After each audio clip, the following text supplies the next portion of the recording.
It is buzzing. What else news is buzzing is the news out of Ethiopia.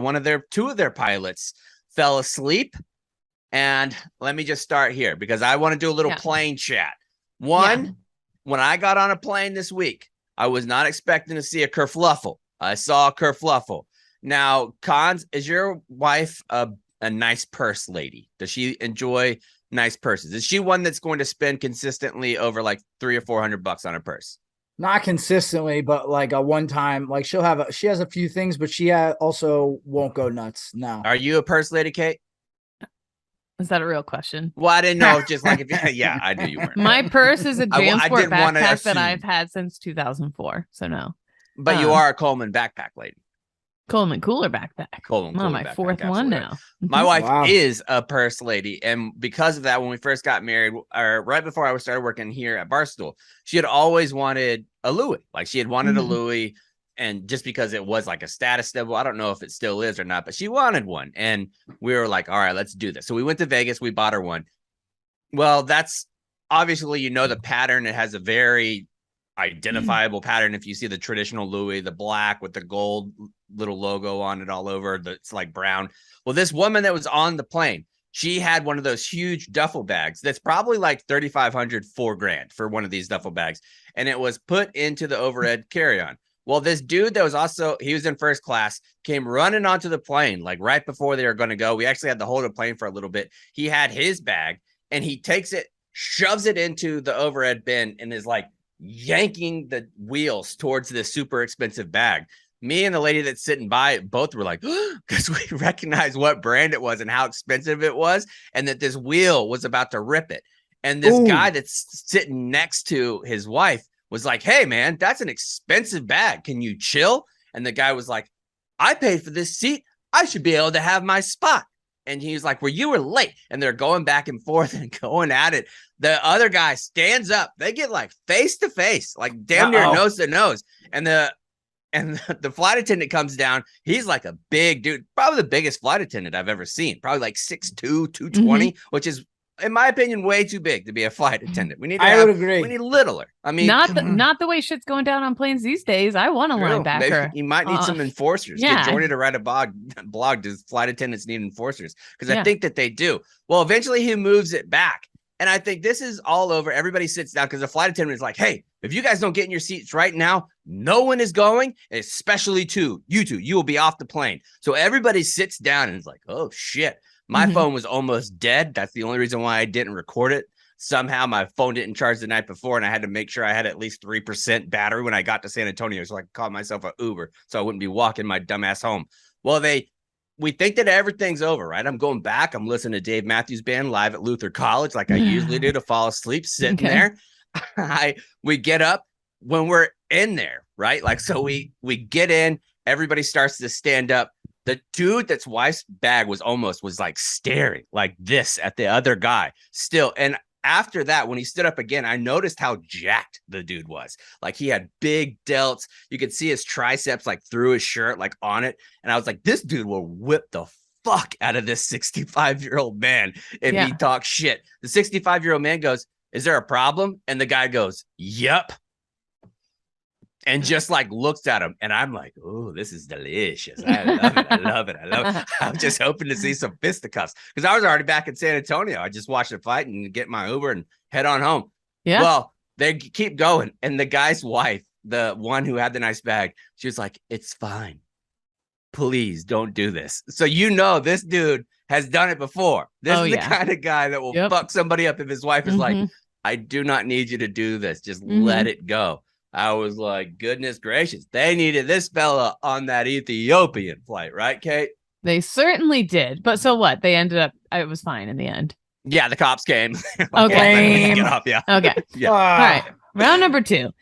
2 pilots are believed to have fallen asleep and missed their landing during a flight from Sudan to Ethiopia on Monday. The incident took place aboard Ethiopian Airlines Boeing 737-800, longtime stoolie Ethiopian Airlines Boeing 737-800, en route from Khartoum to Addis Ababa. The report said when the pilots fell asleep and the aircraft continued past the top of descent. Data obtained from the website indicates that the aircraft was cruising at 37,000 feet on autopilot when it failed to descend at the airport where it was scheduled to land. Deeply concerning. Aviation analyst Alex Macheras has since taken to Twitter to express his shock at the incident, which suggests they may have been asleep. Pilot fatigue is nothing new and continues to pose one of the most significant threats to air safety internationally, he tweeted Thursday.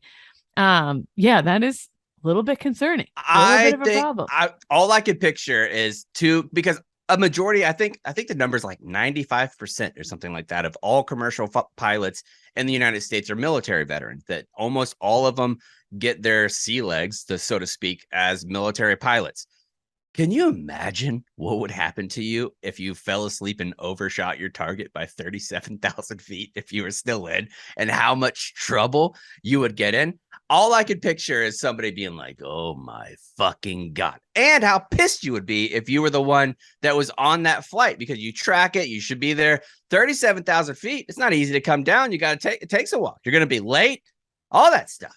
Yeah, it takes a while. And also, like, you ever like realize you have that feeling when you are somewhere, like when I got home from deployment, I kept being like, oh, where's my rifle? Like that horrible feeling. Imagine waking up in your plane, you look over, like, at least the other pilot, and the other pilot's like, you're like, oh, yeah, that's the problem. Like, they gotta be sleeping in shifts here. What are they doing? Both. I wonder if they both agreed, like, hey, we're both gonna conk out right now, or they're one of them was supposed to stay awake and then he accidentally fell asleep. I'm sure they didn't both plan to fall asleep together, but I'm sure they didn't plan to fall asleep at all. But I will say, like, maybe they both did say, hey, let's fall asleep, but they set their calculator instead of their alarm. Right. They set it to boobs instead of whatever. Yes.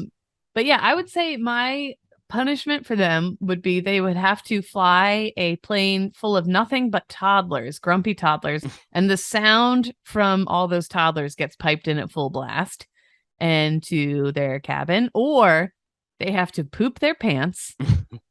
Okay, you can definitely tell that Kate has baby brain.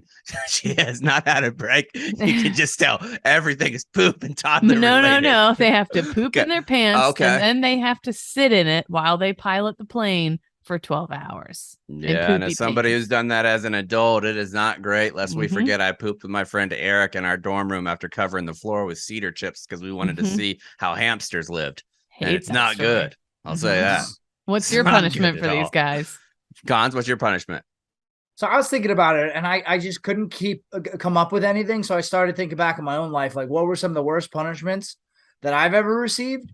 So the first one I thought of was to take away tickets to go to an NBA game, because when my dad did that to me, and I think I was 8 or 9, I was devastated. We were all set. He took my little sister instead. I was bummed.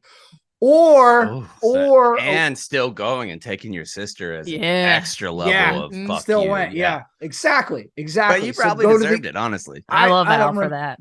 I don't remember what I did, but I probably did deserve it. I support Al. Yeah. And then the only other punishment that I could come up with, make them put on their dress uniform and march in a circle for 5 hours at a time, because that's what we had to do. Oh, core frame, fuck your feet up. Absolutely. Yeah. So that's what I would do. Mine, I think you make them every time that you're supposed to start landing. That pilot has to go on to the little air traffic control radio and start making his own siren that we're actually going to start doing our descent. I think you need to have a little embarrassment mixed in. Right. Like, we're on our way down. We're on our way down. We are confirmed. We are not asleep. Second, I think they should have to go in just like my buddy Dupree at boot camp did when he didn't shave, go into the rifle range and stand in the mirror and say, I am a lumberjack over and over again. I feel like these folks have to say, we will not sleep when we are the pilot 37,000 times for each one of the 37,000 feet they're above their target when they shouldn't have been. Good point.